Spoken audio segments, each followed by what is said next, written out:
ভাই, আজ তোমার বাইকে স্কুলে পৌঁছে দিবে? আমি পায়ে পায়ে হাঁটতে হাঁটতে ক্লান্ত হয়ে যাই। ঠিক আছে বোন।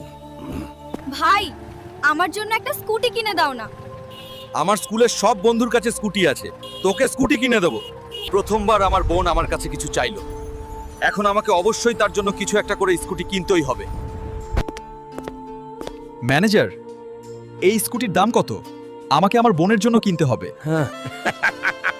আরে ভিক্ষুক কাপড় পরার সামর্থ্য নেই, আবার এখানে স্কুটি কিনতে এসছে।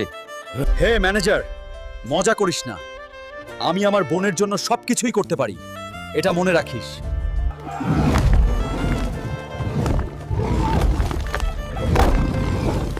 গ্রামের হিংস্র সিংহকে মারতে পারলে 10 কোটি টাকা পুরস্কার। তাহলে এটাই একমাত্র সুযোগ বোনকে স্কুটি কিনে দেওয়ার।